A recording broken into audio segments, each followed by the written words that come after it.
गुरु का आज गुरु पूर्णिमा का आज दिवस है और सहज योग का पूर्ण वर्णन विशद रूप से करना किसी छोटी समय में संभव नहीं। मेरा आज विचार था कि काफी विषय पे मैं कह सकूंगी, लेकिन मैं जानती हूँ ये विषय अत्यंत विशद है, सागर से। और मेरे अनेक ध्यान की क्लास में मैंने लोगों से बताया है। इतना ही नहीं, जो लोग रियलाइज हैं वो उस स्तर पे आ गए हैं कि इस बात को समझ सकें, क्योंकि उनके हाथ से वो प्रवाह, वो आनंद लहरियां बह रही हैं, वो प्रेम की लहरियां बह रही हैं, जिससे वो समझ सकते हैं कि कलेक्टिव कॉन्शियसनेस क्या है, सामूहिक चेतना क्या है। इसको भी समझना चाहिए कि ये कौन सी। अभी बहुत से लोग आप में ऐसे भी होंगे जो मेरी ओर हाथ करके बैठे, तो आपके अंदर ऐसा लगेगा जैसे हाथ थरथरा रहे हैं, कपा रहे हैं, आपको ऐसा लगेगा। अब उस पे लोग कहेंगे कि नहीं हमें वाइब्रेशंस आ रहे हैं। वो वाइब्रेशंस नहीं, वो तो आप हमारे विरोध में है। आपके अंदर कोई चीज हमारा विरोध कर रही है पूरी समय। ये जो हम प्यार आपको दे रहे हैं उसके विरोध में थरथरा, ये आप हमारे विरोध में खड़े हैं इसलिए आप थरथरा रहे हैं, वो वाइब्रेशन। और वाइब्रेशन तो तभी हम मानते हैं जिस वक्त आपके सहस्त्रार का चलना रुक। कबीरदास जी ने कहा है कि शिखर पर अनहद बाजी। शिखर पर अनहद की आवाज आती है, माने हृदय में जो स्पंदन है वैसी आवाज आने लगती। वो तो हुई जब तक टूटा नहीं। जब टूटने पर सारी आवाज टूट करके आप परमात्मा से एकाकार हो जाए, तब न कोई आवाज आती है, न कोई चीज दिखाई देती है, न कोई चीज दृश्यमान है। बहुत से लोग कहते हैं कि हमें दिव्य दृष्टि है, हमें दिव्य फलाना है। ये सब स्थिति दृष्टि से क्या होता है, दृष्टि से क्या मिलने वाला। दृष्टि से ही अगर सब कुछ मिलने वाला होता तो फिर खोज का है। इस दृष्टि से मिलने वाला वो नहीं है और इस कान से सुनने वाला वो नहीं, किंतु वो जानना है अंदर। जिसने उसे अंदर से जाना है वही उसे समझ सकता है। दृष्टि से क्या बहुतों को दिखाई देते हैं, बड़े बड़े करिश्मे दिखाई देते हैं, बड़े बड़े लोगों को चित्र दिखाई देते हैं। मुझे बहुत से लोग आकर बताते उसको चमत्कार। मैं कहती बेटे इससे परे परमात्मा, ये सब परलोक सब मरी हुई, इससे परे परमात्मा एक अनुभव, ये एक अनुभव, इससे परे परमात्मा है। इसे छोड़िए, सबको छोड़ के निराकार में जब आप एकाकार परमात्मा से होंगे तब इन सब चीजों का अर्थ लगेगा जो साकार बनी बैठी।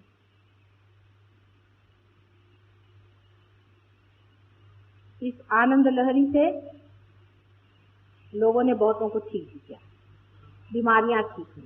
लेकिन सबसे बड़ी जो चीज हुई है जिसका मुझे बहुत आनंद है कि 10 आदमी पार भी हो गए, सब ने मिलकर सामूहिक क्या पार हो। अब आप ये कहेंगे कि इतने जल्दी कोई पार क्यों होता है? नहीं होते, बहुत से लोग नहीं होते। 4-4 साल लोग हमारे पास आ रहे हैं, बहुत बड़े बड़े लोग हैं। कोई तो बड़े भारी मिनिस्टर साहब है, कोई गवर्नर साहब है, कोई कुछ है। नहीं होते तो नहीं होते, हम तो उसे क्या करें? हमें किसी से पैसा तो लेना है नहीं कि आप 2000 रुपया दे दीजिए हम पार कर दे, सर्टिफिकेट दे दे। ये जो नहीं हुआ सो नहीं हुआ भाई, हुआ तो। अभी हम अमेरिका गए थे, वहां पर एक साहब बहुत बड़े राजा हैं, वो कहीं वहां मिले, वो हमारे साथ हैं। वो हमसे कहने लगे कि माता जी ये क्या आप जो आता उसको पार कहते, हमको नहीं कहते, हमने क्या किया? मैंने कहा बेटे हम तुमसे कुछ कहेंगे नहीं क्योंकि तुम्हें दुख होगा। तुम धर्म के ऊपर में इतना लेक्चर होते, तुमने कभी धर्म में उतरे हो क्या? ये रात दिन तुम जो अपनी जान को मारे ले रहे हो, ये किससे मारे? तुम जरा इसे छोड़ो, थोड़ा सा परमात्मा पे छोड़ो। 4 दिन बीत गए, उसने कहा भैया आप तो हम मान गए। हम इंडिया में गए तो सब लोगों ने हमसे कहा कि तुम तो भैया एकदम पार हो और तुम हमारा कार्य करो, तुम हमको रुपया दो और ये करो। सबने हमें सर्टिफिकेट दिया। मैंने कहा मेरे पास नहीं चलता बेटे, क्या कर? वो तो जो होएगा तो होएगा, इसमें किसी की चापलूसी, किसी की रिकमेंडेशन कुछ नहीं चलता। ये इतना अल्ट्रा मॉडर्न है कि इस पर किसी का असर नहीं चलता। जो होगा तो होगा, जो नहीं होगा तो। अब जो नहीं हुए वो नाराज हो जाते हैं और मेरे खिलाफ जा करके कुछ बोलने लग जाते। तो बोले अब हम क्या करें, नहीं हो रहे तो भाई हम तो चाहते हैं कि सबको वो रात दिन मेहनत कर रहे हैं कि आप लोग हो जाए, लेकिन आप नहीं होते, उनसे हम क्या करें? आपकी रुकावट। ये भी सोचना चाहिए कि कोई हो गया कहते, किसी को नहीं कहते, और सब लोग कहते कि हाँ हो गया। जितने भी खड़े कहते हाँ हो गया तो वो, और सब लोग कहते नहीं इसका सहस्त्रार्थ चल रहा है, माने सबका ही चल रहा, उसको भी कोई तो सत्य होना। बीमारी को ठीक करना सहज योग का कार्य नहीं, ये जान लेना चाहिए। क्योंकि बहुत से लोग ये कहते हैं कि उन्होंने भी ठीक किया, उन्होंने भी ठीक किया। क्या हो, कैसा किया पता है? सहज योग से सिर्फ कुंडलिनी की जागृति और परमात्मा को पाने की बात है, और कोई नहीं है। और ये कार्य जो है इसका आप जड़ से संबंध मत जोड़ो, कभी भी इसका जड़ से संबंध जोड़ करके इसको जड़ में नहीं आता, क्योंकि बीमारियां तो हजार तरह से ठीक लोग करते। आपने सुना होगा डॉक्टर लैंग, एक आदमी था लंदन में, बहुत बड़ा डॉक्टर, वो मर गया अकस्मात। वो मर गया, उसकी इच्छाएं अतृप्त थी। तो एक सोल्जर था वियतनाम में, उसके सुपर ईगो में वो घुस गया, उससे कहने लगे कि तुम लंदन चलो मेरे लड़के के घर। जब वहां पहुंचे तो उन्होंने उनसे कहा कि तुम इनसे कहो मैं आया हूं तुम्हारे अंदर। तो लड़के ने कहा इसका क्या विश्वास। तो उन्होंने सब उसको बताया, जो कुछ भी उनके बीच में गुप्त वार्ता सीक्रेट हुए थे सब बताए। उसको विश्वास हो गया। तो उसने कहा कि तुम फिर से मेरा शुरू करो ऑर्गेनाइजेशन, मैं तुम्हारी मदद करूंगा, क्योंकि यहाँ परलोक में बहुत से डॉक्टर्स हैं जो मैनिफेस्ट करना चाहते हैं, जो अवतरित होना है। उनका बड़ा भारी इंटरनेशनल ऑर्गेनाइजेशन है, पर वो सच्चे लोग हैं, कहते हैं कि ये हम लोग स्पिरिट से काम, झूठे नहीं, उसको भगवान का नाम नहीं देते, वो कहते हैं स्पिरिट। और उन लोगों का ऐसा है कि उनको अगर आप चिट्ठी लिख दीजिए तो वो आपको लिख के भेजते हैं कि 10 बजे इतने टाइम पर आपके पास आकर कोई आदमी कुछ कर जाएगा, आप आराम से देखते हैं। और बराबर उसी वक्त आपको कुछ लगता है कि कुछ हुआ अपने अंदर में और आप ठीक भी हो गए। बहुत से लोग ठीक भी हुए, लेकिन तो भी रोग ठीक करने से सिर्फ शरीर ने ठीक किया है, इसे परम तत्व तो किसी ने पाया नहीं, परम तो मिला नहीं। ये शरीर यहाँ छूट जाएगा और फिर वहां जाकर फिर यहीं आएगा। और जिन पर वो ऐसे प्रयोग कर रहे हैं वो ये भी नहीं जानते, वो भी अबोध है, वो भी उनका बचकाना पर। वो जानते नहीं है कि जिन स्पिरिट को वो आज इस्तेमाल कर रहे हैं कल वही उलट के हमारे ऊपर आए।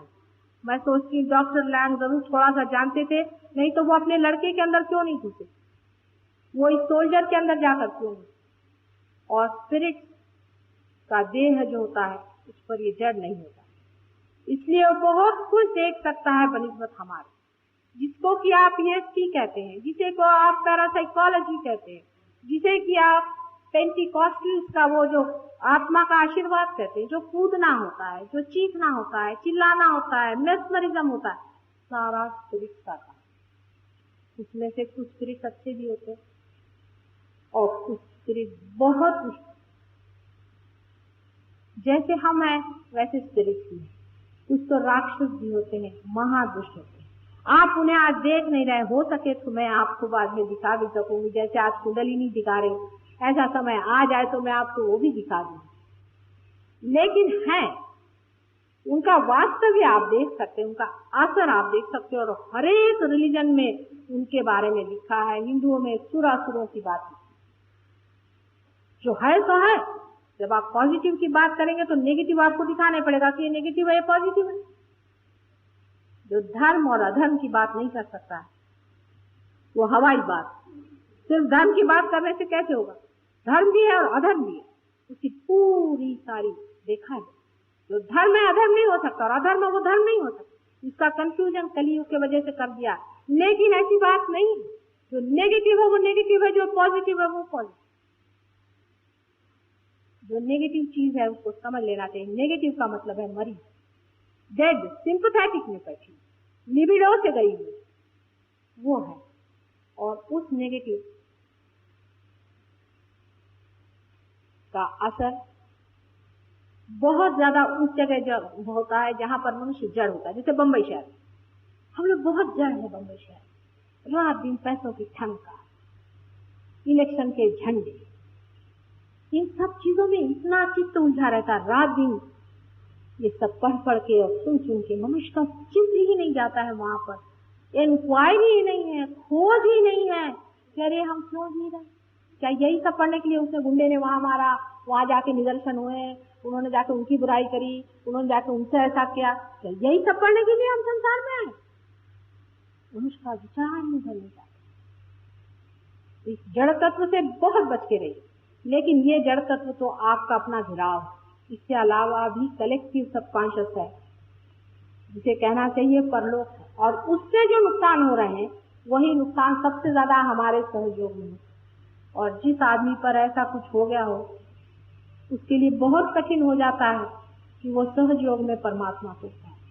इसमें दोष हमारा नहीं दिखे। सच बात है, हमारा इसमें कोई भी दोष नहीं। दोष ना आपका है ना हमारा है, थोड़ा आपके कर्मों का जरूर हो। नहीं तो आप ऐसी जगह क्यों गए जहां पर जा करके आप पर ऐसा दोष लगे।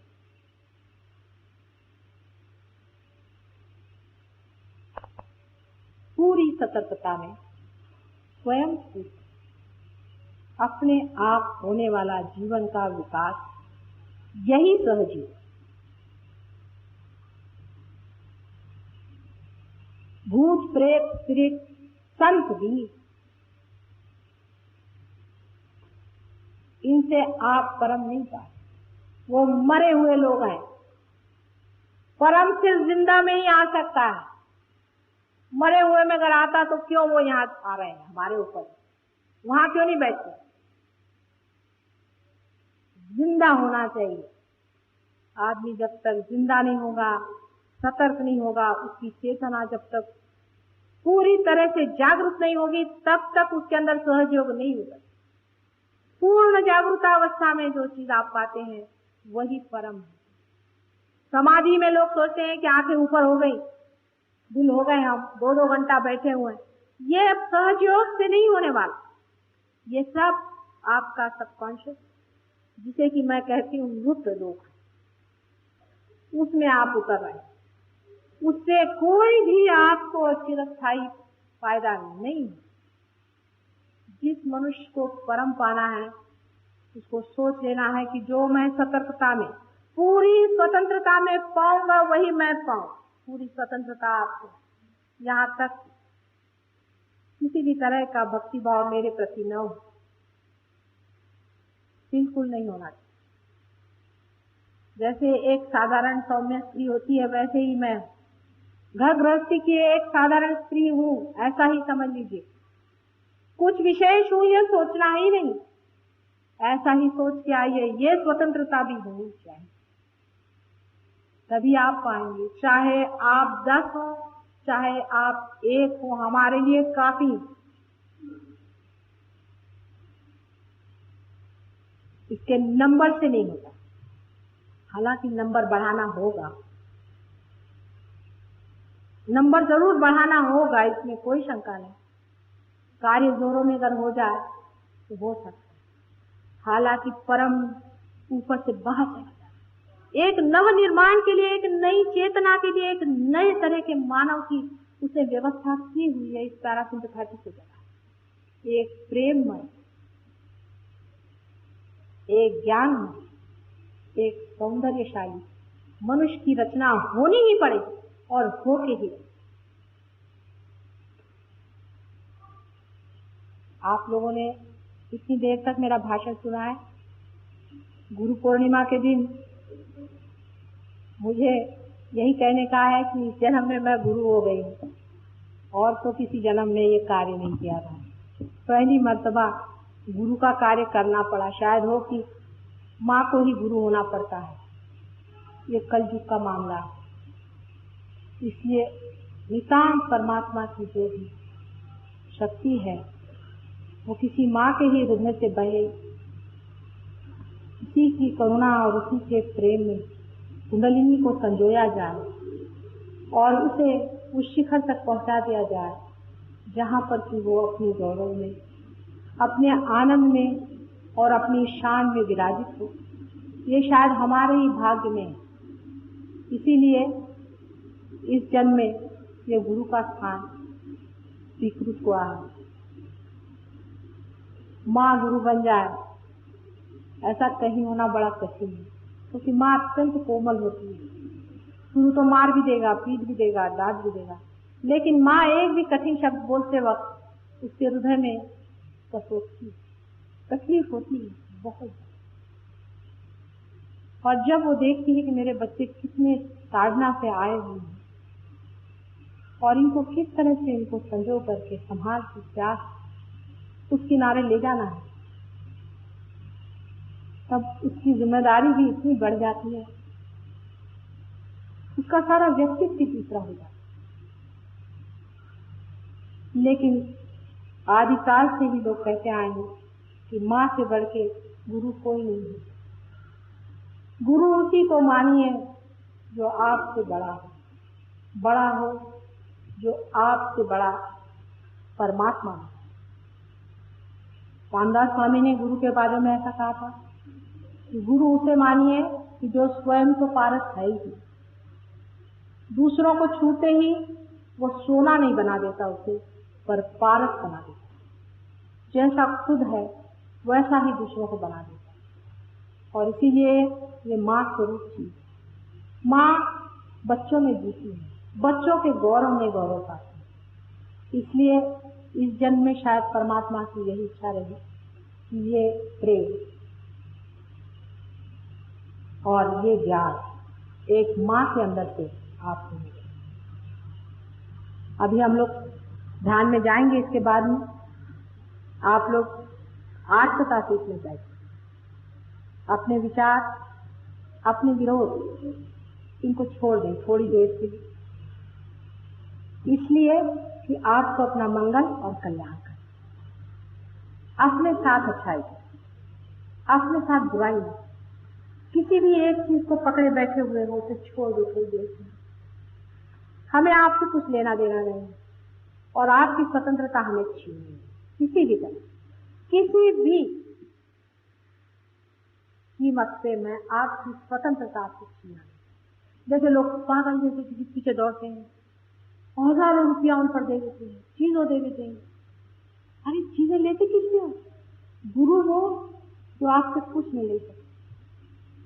गुरु को आप क्या देंगे? आप मुझे कुछ नहीं दे सकते, आप मुझे वाइब्रेशन भी नहीं दे सकते। आपको आश्चर्य होगा, आप मुझे वाइब्रेशन देंगे।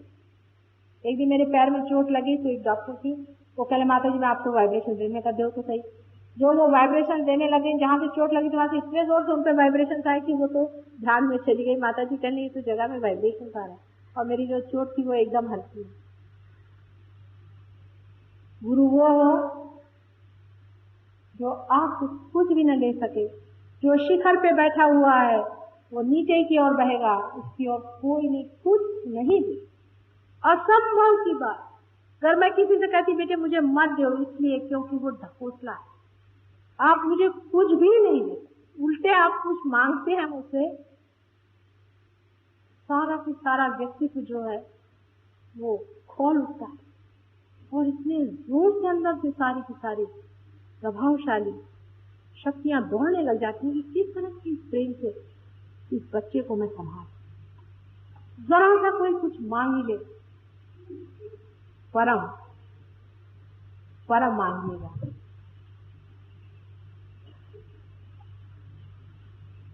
आज के गुरु पूर्णिमा के दिन मेरा आपको सबको बहुत बहुत आशीर्वाद। और जितने रियलाइज लोग हैं उनको विशेष रूप से और उनको यही विनती है कि जैसे आपने पाया है दूसरों को देने का पूरा प्रयत्न, उनको भी इस ओर लाने का प्रयत्न हो सकता है। वो लोग आपसे नाराज हो जाए, गुस्से हो जाए, मारेंगे, पीछे, ये कुछ भी नहीं है, इससे कहीं अधिक हमने सहा हो, इसलिए कुछ भी नहीं। वाद विवाद करेंगे, आपको नहीं मानेंगे, कोई हर्ष नहीं, छोड़ दीजिए। जो आपको मानते हैं उन्हीं पर ही अनुग्रह करें। यही कुछ कर देना है, यही आप दें कि मेरा प्यार संसार में सब जगह पहुंचे और घर घर बीत जाए। बहुत बहुत आप सबका धन्यवाद।